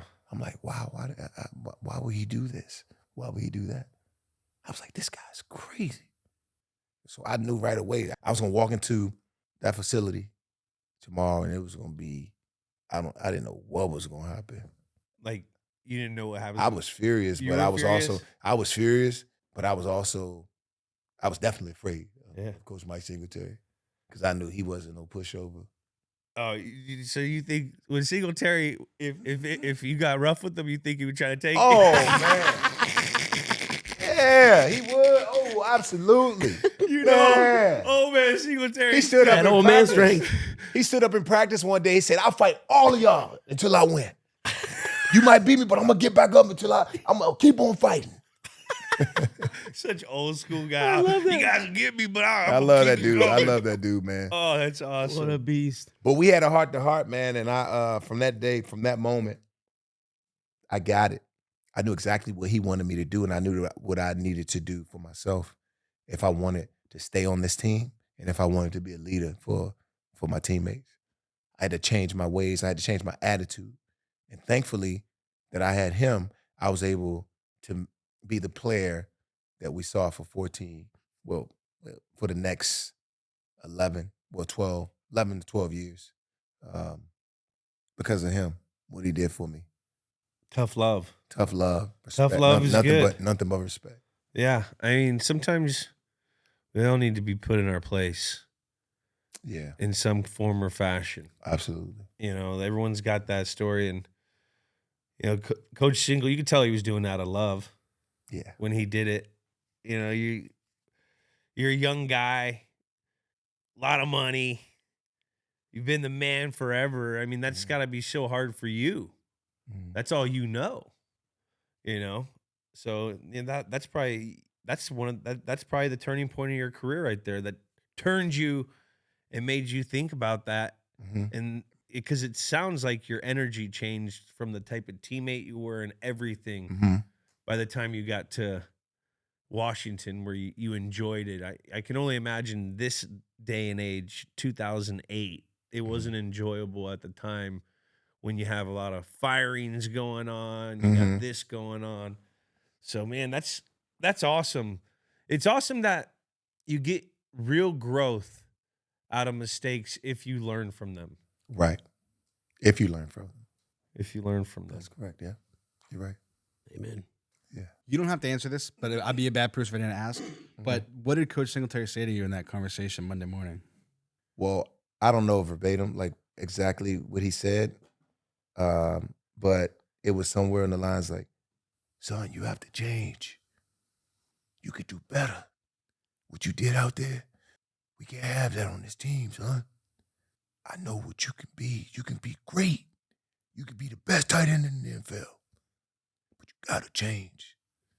And from that moment, I started crying. And I shook his hand. I said, okay, coach, I got you. And from that point on, I was, sky was the limit. I fucking love Heck football. yeah. I love football. Started Heck scoring more yeah. touchdowns. And I think we need a fucking Oscar right there. I almost started crying right Let's there. go, baby. You got both characters in there. You got a tear. That was That's awesome. fucking good. I can't wait to see Plan B. That was awesome. you so funny. What's the relationship with Coach Singletary now? Oh, I love. He's like a father figure, brother. He's all of that, man. I reached out to him, and when I was writing this book, I was like, Coach, I'd love to have you, do the forward of this book. He was like, it'd be an honor. He's like, it'd be an honor. I was like, wow, that's amazing. I appreciate your blessings for that. And linked him with the publishing company, and the rest was history. Wow. That's pretty darn cool. Full circle moment. I love that. Full circle. Jack, give us the aftermath and the legacy of this game. So this one wrapped up 34-13. Fullback Leonard Weaver had a heck of a second half. Broke off a 43-yarder and a 62-yarder for a fullback. That's crazy. Shout out to Leonard Weaver, bro. Carson Newman, baby. 34-13, Seattle wins. Mike Singletary goes on his legendary press conference rant that we all know and that we just broke down. The Niners finished 7-9, finished the season 5-2, so got some little momentum going into 2009. Seahawks finished 4-12. The Holmgren era comes to an end. They bring in Jim Mora for a lone season before the Pete Carroll era starts, and both teams would miss the playoffs. Mike Singletary would be retained as head coach for the next season. That's kind of how that one ended up, baby. One of the greatest coaching rants of all time. And that's got to be That's in there. gotta be up Danny there. Green. Denny Green. Oh, that was a good one. Playoffs. They are who we thought they were. We let him off the hook. Let 'em off the- I love his energy, man. R.I.P. Denny. What a G. Played Oh, Hey. man. You That's so played funny, man. Yeah. Who else had it? Coaches, man. I'm trying to think. I'm a man. I'm 40. The College. Oklahoma State one. College. College. Man. Bill's had some good ones in his own right. What does he say? On to Or Cincinnati. on to Cincinnati. That Not kind really of a thing. That's not a rant, though. It's like a word. Yeah. for Bill, a Yeah, that's legendary one. rant. This has got to be one of the best coach rants. It's up there. What do you Definitely think? up there. I think so. It's got to be. That's pretty funny. And that some was- good came out of it, which I love. So not really- serious. That's pretty funny. Hell It's yeah, not it's getting any funny. better than that. There's no way. Man, do you think the Niners are going to get over the hump this year or what? What do you think about the current Niners? Yeah, I think right now there's a few bumps and bruises. This team has really been has really suffered, mostly injuries and things of that nature. But Yeah. I don't think it has anything to do with the coaching staff. I think they fixed the things that they needed to fix since the last Super Bowl from last Yeah. year. I believe in them. I think they can do it. Yeah. It's going to be a lot harder. Ayuk's Yeah. out for the year. We still don't know where Christian, by the time this episode's out, Christian could be balling right now, or he still could be Exactly. somewhere on IR. Yeah. I just feel like they're losing their mojo because they like to play from ahead. They like to get that lead, Mm-hmm. Get that run game, have the defense play third down, exotic blitzes, exotic games with the linemen with 4 and then play the zone in the back. That's where they get all their turnovers. So, like, right now, they're not jumping on leads right now. And so they're playing the game from behind, which they're not comfortable really doing right now. Right. And, you know, if Brock Purdy uses this time, you know, and remembers this time not having his weapons, if he uses this much like the rant for a learning experience on, hey, you're going to have to win games when you don't have your guys sometimes, it could help them in the, you know, for the future.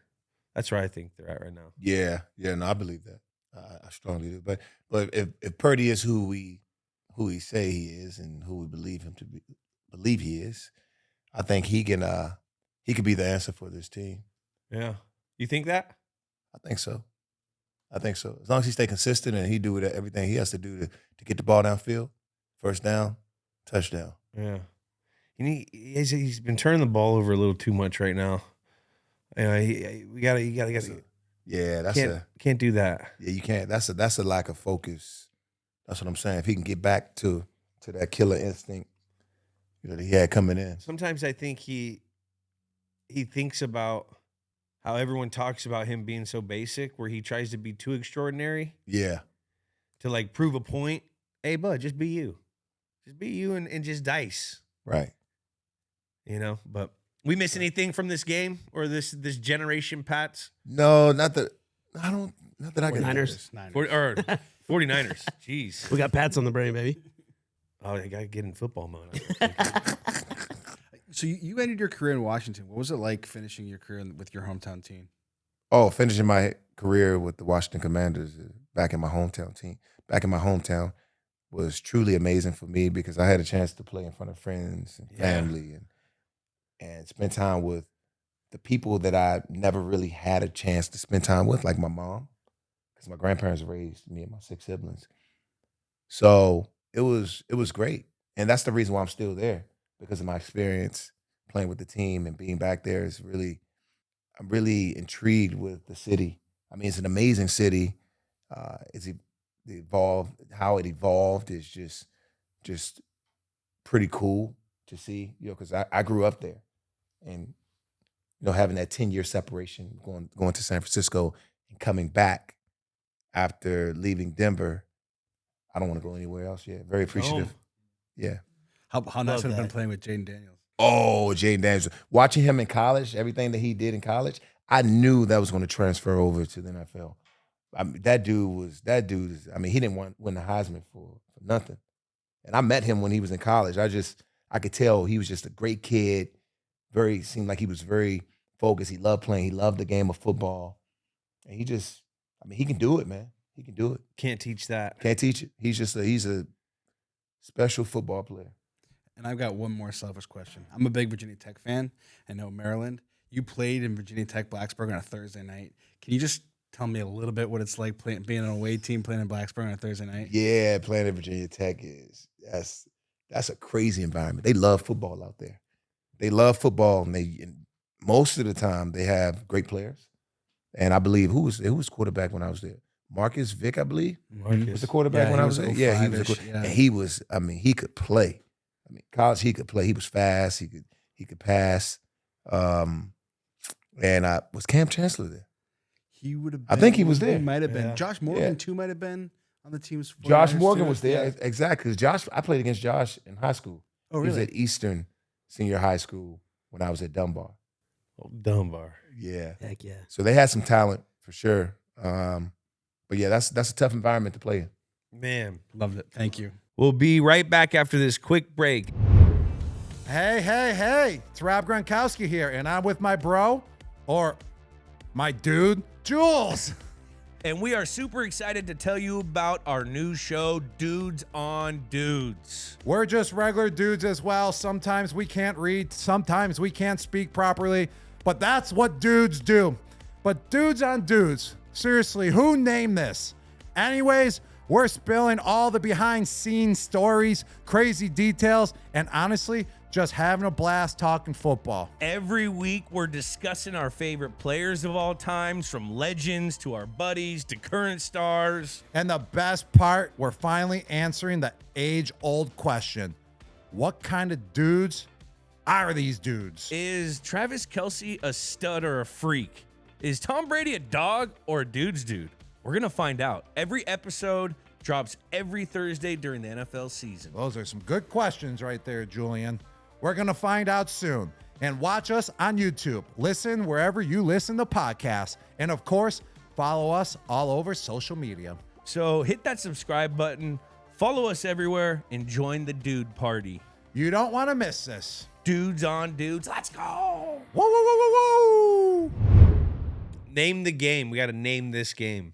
These are some names we came up with, or if you want to name the game, you have an idea, you can name it. Okay. We came up with the cannot play with them game, the hit the showers game, the Singletary rant game, the Vernon Davis game, the Leonard Weaver game.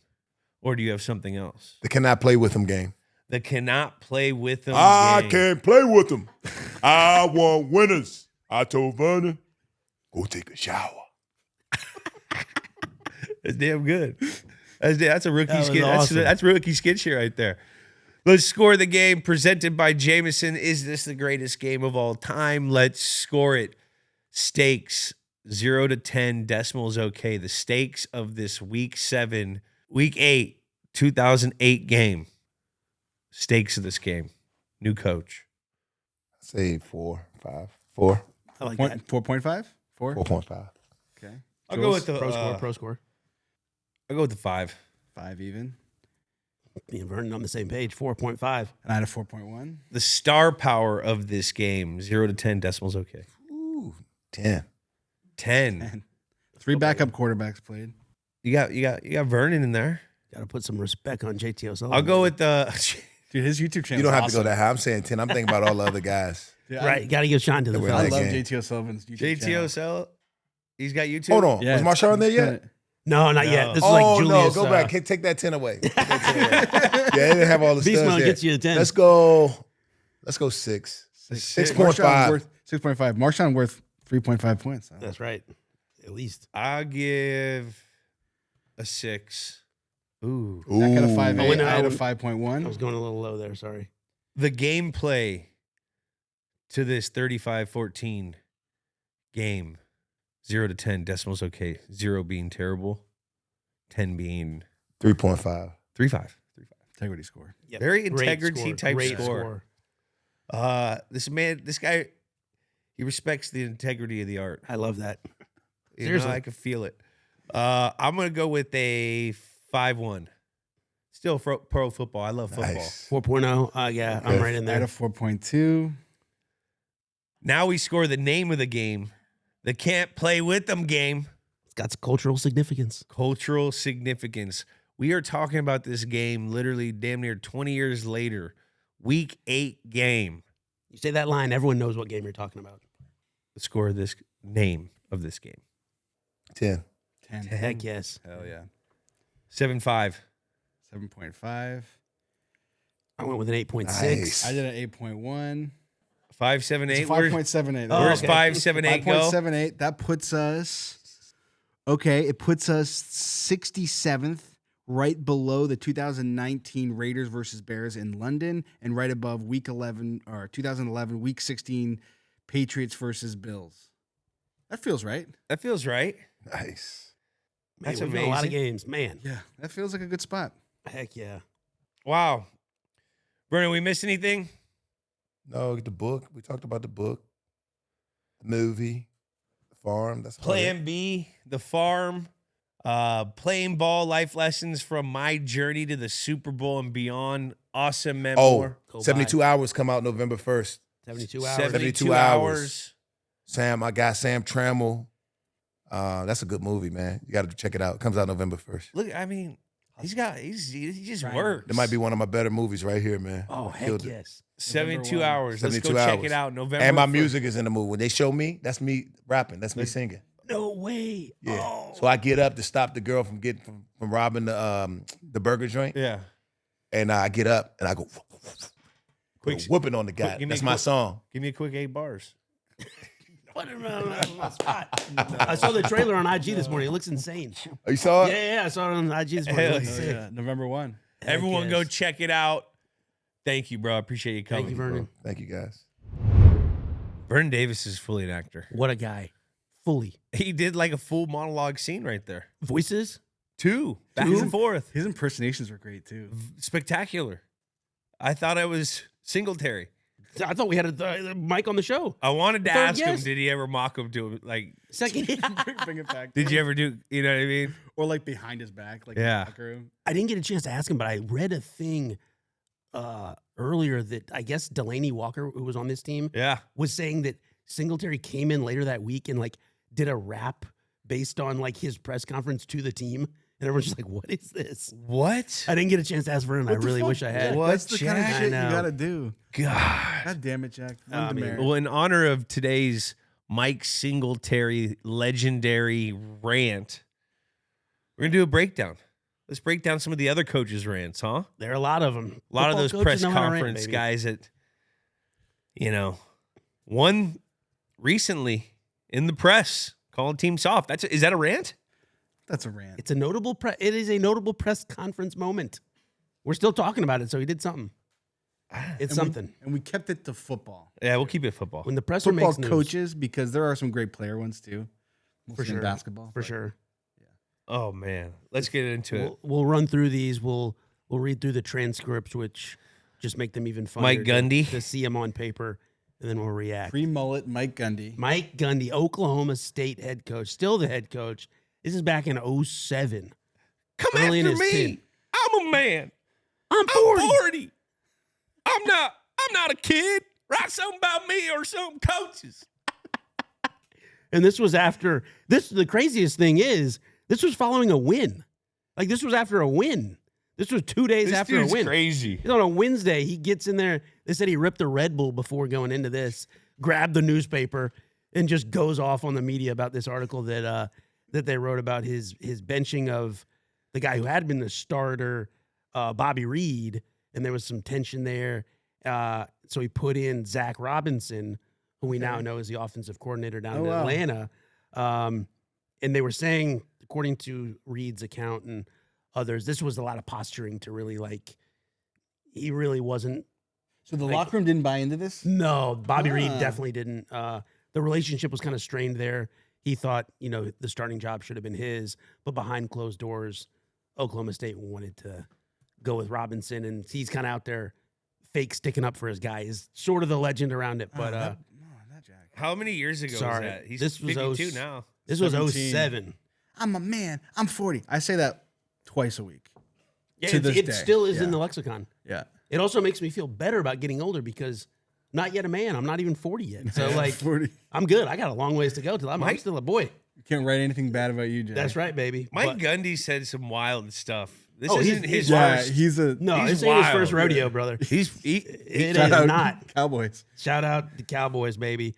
And he's a visor guy too. big visor guy, mullet guy. Mullet Mullet. visor's a vibe. Yeah, he's a one of a kind guy. He was the OC when they recruited this Bobby Reed guy and got him to stick around. But Les Miles was the head coach, which I forgot. I forgot about Les Miles at Oklahoma State. Oh shit. That one kind of went under my radar. But a tie back into this game that prompted this rant. They had they won a shootout against Texas Tech a couple days before this. 49-45. Dola in this game. Yeah. 14 catches Jeez. for 233 yards and a tutty. Graham Harrell's out there throwing until his arm falls off. 46 of 67 for 646 yards. 5 touchdowns. Jesus. That is an Also, old school Michael shootout. Crabtree, too. Crabtree, 14 catches, 237 yards, 3 touchdowns. This game is we got to do this game. I miss Big 12. I miss when it was like that. Man, Dola and Crabtree, that's a good receiver That is combo. fun, baby. Graham Harrell. What a Every year game. they were just breaking the all-time touchdown record. Just letting it fly. Old Dola made the guys go on a rant. That's right, Dola bro. and Crabtree. Friend of the show, Dola. We love you, baby. Vote Dola. Vote Dola and Danny. Go vote now. Danny. Vote now. Vote Vote now. now, vote now. 21-52-3. But I just rarely do you get a great rant days after a win. It's unique in the rant world. We got Dennis Green. We mentioned that a little bit with Vernon during the episode. Vernon was a fan of that rant. When he was the head coach of the Arizona Cardinals, this is 2006. This is Rex Grossman's Super Bowl year, baby. Ryan Urlacher, that defense, Devin Hester too, was just on fire. After a Monday night game, Dennis Green's Cardinals were 1-4. The Bears, who eventually, yes, went to the Super Bowl, were 5-0. And after 3 quarters of football, Arizona was leading them 23-10. But with 5 minutes to go, the Peanut Punch Man, Peanut Tillman, he returned Edgerton James fumble for a tutty. Edge Cardinals years, you forget about those. Don't forget about them. Which are better? Which is better, Edgerton James from the Cardinals or Emmitt Smith on the Cardinals? Ooh. Both weird. Both very weird. Both probably, I think, went over 1,000. You have to look that up here real quick. No, you don't have to. Just And then 2 minutes later, after that fumble, Devin Hester returns a punt, 83 yards, which would be the game-winning score. So it was a brutal loss. Ripped their hearts out. And Dennis Green takes the podium, man, and he lets it fly, baby. The Bears are who we thought they were. That's why we took the damn field. You want to crown them? Then crown their ass. But they were who they thought they were. Remember that? Yes. and we let him off the hook. And we let them off the hook. And You like the coach slammed. Bro, that was all time. I time. love Dennis. I loved that. Man. It's such an old school guy. And we let him off the hook. Crown their ass. Yeah, crown. I never really heard that term, crown him, until Dennis Green. Now every time I hear someone say it, I'm like, Dennis Green, crown him. Yeah, they picked off Rex Grossman 4 Where's times. Dennis that night. Green? He passed away. Did he? Man. Yeah. R.I.P. man. R.I.P. I love Dennis Green. Vikings Dennis Green. Those Man. Randy Moss, Chris Carter. Man, losing one game that season. Yeah. Just a heck of a guy, heck of a This might be coach. This heck might of a be my coach. favorite. Moving on. Moving on, next one. Jim Mora, Another guy we mentioned during the Indianapolis Colts. show. His son. Oh, was this after like playing the Patriots? This was 2001. This was after the Niners. Oh, They lost to don't the talk Niners. about playoffs. You kidding me? Playoffs? I just hope we win another game. Don't talk about playoffs. Are you kidding me? Playoffs? I just hope we can win another game. Playoffs. I say this What one. week is this? Playoffs. I say this one 4 times a week. Playoffs. This was they fell to 4-6, so this would have been week 10, I believe, right? Yeah, week 10, because they moved to 4-6 after this game. Peyton Manning threw 4 picks this game, so that was kind of the story of that one. They lost 41-20 to San Fran. Man, So that was a young Peyton Manning, Playoffs. just getting ripped. And then third he year. went on to say, I don't know. All I know is we threw 4 interceptions and fumbled once. In 1 interception, they returned for a touchdown. 3 others were in our end of the field, and they scored. That's all I know. That's inexcusable. Inexcusable. And then he went on to the classic playoffs. Don't talk to me about playoffs. So threw Peyton under the bus a little bit there, but I mean, he was in rant mode. Man, he definitely threw him under the bus. He has like 4 interceptions. Is Jim Mora gone? He's still with us. He's still with us? Good. I All right. believe he's still kicking. Let me double check here. He Where's his son? Where's this junior? Or he is Someplace weird. he's coaching somewhere, right? 89. Papa Jim Morrow. Jim 89. Morrow. Let's go, Jim Mora. And then the son, I remember as the Falcons. he's a head coach. UConn. My bad. Sorry. UConn. He's a UConn. He was a holding it UCLA down. head coach for a while. Holding it down, bro. UConn.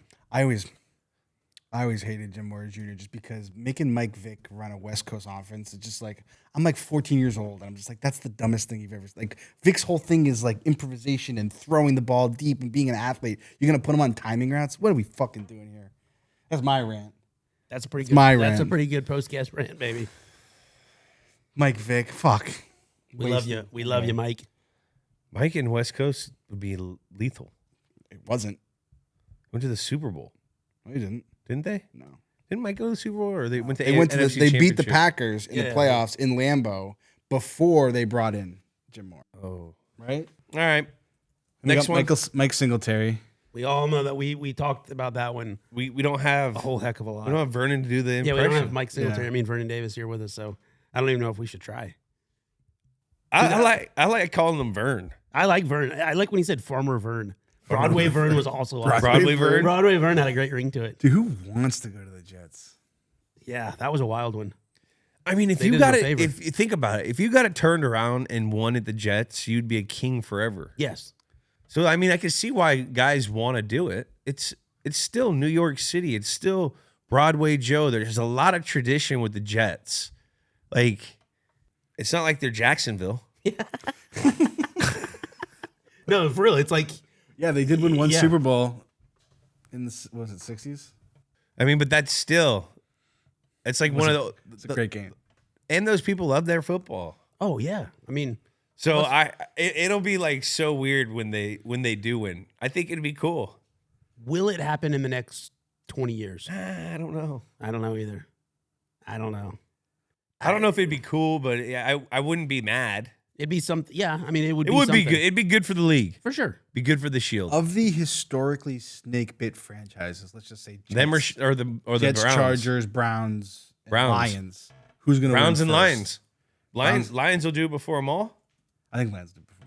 Oh my gosh, that's kind of crazy. Chargers with Harbaugh. I know it's weird right yeah, now, but they've give them been some time. competitive and with Phillip Rivers not too far back. Yeah, but they've never.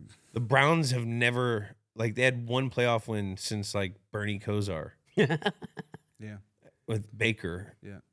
And then Belichick was Detroit. coaching them. I mean, Yeah.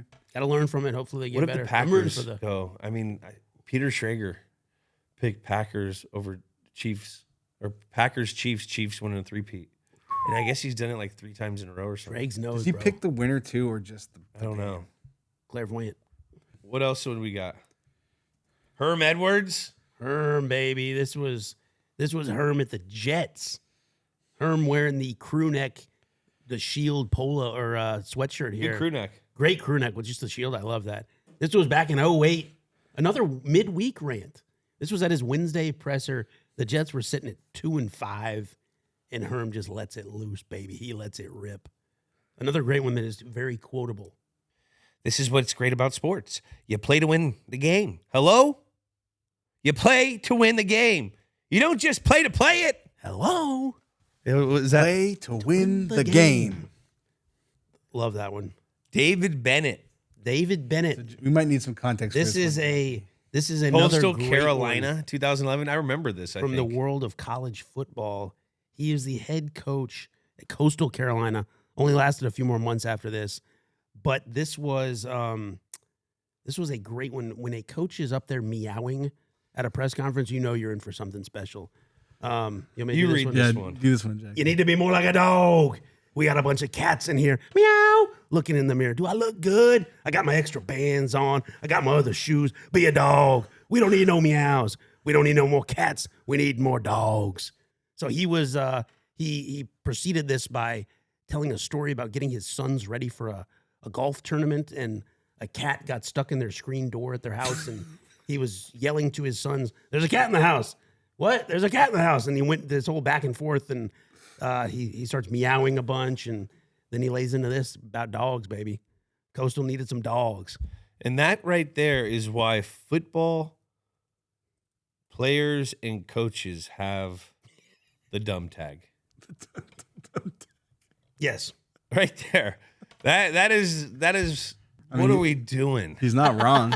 You don't win I with mean- cats, you win with dogs. He's not wrong. I get it, but I love Look at how my this guy. transcription too. Where'd we get this transcription from? I just wrote it after the thing. Because some dogs are OG and some dogs are AWG, AG. and I think it actually works with how. I think he did DAWG. I think when he's referring to the, Dog. like we need to And a play dag. more like a dog with an O. Great. I need a Yes. dag. Yeah, be a dog. I think be a dog could be an AU or AWG. We need more dogs. Yeah, you need to go AWG. Dog is like a dog. you dirty dog. That's like what this is. This was, I wouldn't say dumb tag, but I'm pretty sure after this, in looking back on this in 2024, this coach, do you think he winces a little? Like, I probably shouldn't have said that. I wonder. I mean, this is one of those, I mean, like when you're pulling out the sound effects, when you're meowing. Great analogy. I'm an analogy guy. But Where's he at? let me see what he's up to these Last, days. he was an administrative person at Lexington School District 1 in South Carolina. I love it, baby. Yeah, High he's a- school? Yeah. Yeah. Probably getting paid a boatload too, because he's viral down on there, this. baby. Hey, Yeah. the guy's cashing in. Let's go, coach. Coastal Carolina, home of Isaiah Likely, Isaiah Likely. the Chanticleers. Love Isaiah Likely. Beast. Oh, is this a Coach Belichick Yeah. rant? What's me and Jack? Should we two-hand this? Who do you want to be? I'll be reporter. Or do you want to be Bill? Someone who wants to be Bill? I feel like the guy that does the best Bill impression. You want to be Bill? I'll be Bill. Do you want to be the reporter? Yeah, I'll be reporter. Okay. Ready, Jules? Yeah. Your team has been successful for so long. How difficult is it to adjust to the adversity of Monday night's game and to get back on track? This team and this organization hadn't had these sort of issues in the past. We're on to Cincinnati. You mentioned Tom Brady's age Well, at the draft. we're on to Cincinnati. Do you think having a 37-year-old... We're on to Cincinnati. Nothing about the past, nothing about the future. Right now, we're preparing for Cincinnati. Do you think the talent you have here is good? We're getting ready for Cincinnati. Do you think you've done enough to help Tom Brady? We're getting ready for Cincinnati. That's what we're doing. And then I think we all know it ended up happening in that 2014 season with the New England Patriots. Yeah, we won that year. Going to beat the Seattle Seahawks. I remember we had an important shoot that Tuesday after the Cincinnati game. And back when we were playing, it was always like, hope the Pats fucking win, otherwise shoot's getting canceled. And I remember being very happy that you guys kicked the shit out of the Bengals for that shoot we had. Was it Google Glass? I don't know. It was later than that. Was it Coach Up? I don't know. I'll have to look that up because I just remember riding on the Cincinnati game. 43-17. Hoo-hoo, baby. A little butt whooping. That was Andy Dalton back then. Oof. Red Rockets. still Old good. coach now in the media. He chatty catty now. Yeah. He chatty catty. A far cry from this guy. Oh my old gosh. coach. Do we have a favorite out of these? I like Dennis Green. I like Denny Green, I think, the best. Or Danny. Danny, I think it just had the most passion behind it. It had the vigor. It felt so authentic. Yeah. It was real. Yeah. Van Gundy, I don't know that one. That seems a little. Yeah. Gundy, he was posturing, I think. Yeah. Also, Yeah. that Arizona team was dog shit for a while. Like, And they should have won that game. Dennis Green is legitimately like really like hurt and mad about this. Yes. Yeah. That's a man that just Yeah. blew a 13-point lead in the fourth Jim quarter. Mora is just like he's over it. He might be my favorite just because I just will subconsciously. Like he's Playoffs, conceded to be he's done. Singletary, growing experience, I guess. I will say Jim Mora in the studio when we're hanging around the nut house, if you will. Like occasionally I'll just do a playoffs. And then from the other room, often Jack will be like, you play to win the game. Or what? No, it's you. We're just trying to win a game. We're just trying to win a game. Yeah. Oh, don't talk to me about playoffs. Yeah. These are all like the fact that these have such staying power in the sports lexicon, or even just Herm is just frustrated. Herm is just frustrated. Like with this, the question. He let the question get to him a little bit. Oh, big time. That. And then just like David Bennett. I don't know. Was he trying to go viral? It seemed like it. I mean, I don't think he was, but it sure seemed like it. What do you guys think? I want to it's- hear about that in the questions, comments. I can only imagine. And then what- Bill, like, this isn't really a rant. This is a word. This is 3 words. We're on to Cincinnati. Yeah. But this is considered a rant. I think in I Bill's. think rant is a word that we could change. Yeah. Yeah. It's more like Mem- He Memorable. loves Memorable- referencing it Yeah. now. I've heard him reference it a couple times. I listen to him on his shit. I think he's good. People want us to do this game too, by the way. we should. They want to do the. I think that's almost got to be like a 2-hander. You do the week before, and then you do the Kansas City game, and then you do that one. You know Was what I it mean? the Kansas City? Was the Kansas City game was before? Yeah. Yeah. Okay. So you do maybe you reference that one heavy, and then you do the Cincy blowout. I don't know what you technically consider the game that we do. It's in the weeds. I can only imagine all these are 2000s. What, and I don't know how coach post game press conferences were. What but can you game is Coach imagine Belichick going to do? whatever one he wants to do? That's Probably what do he some gets. Navy Army game. I would Yeah, do let him. anything He'll do that for 1,000,000%. with lacrosse. Wesley and Oh my gosh. lacrosse. Oh my Wesley. gosh. Fucking Cherokees versus the goddamn Apache lacrosse game. We should Back we should in tap into AI. 1630. 1630. We should tap into AI and do like what a Vince Lombardi like post game rant would be. Oh my gosh, I know. There'd probably be some crazy old man Who? words flying around. Vince Lombardi. Like if they did post game press conferences and there was video. Yeah, I say run shit it he would inside. say. I run them outside. I run them inside and outside. We're going to counter them, fellow. yeah, say. I don't know why I made him a 1920s gangster. Because he is. Yeah. I'm looking at this box score of this Cardinals game. Matt Leinart versus Rex Grossman. What a game. Jeez Louise. Matt Leinart. Man, Anquan Bolden, 12 catches, 136 yards and a tutty. Beast. It's Matt Leinert's son's birthday here soon. I just did like an email thing for it. Huh? How would you possibly what? Did you just say Matt Leinart? Yeah, but why do you know his Why do you know son's his son's birthday? Because I literally just had to do an email for like a well wishes thing. Oh, You nice. actually sent emails? What a nice guy. Whatever. I send all my Shout Google out Docs Cole. here. It could be. It could. I think it's or graduation. one He's of a the two. stud player, isn't he? He is. He's getting some looks. Oh, man. But man, That was fun. that was a fun episode with Vernon. One thing quick on Vernon.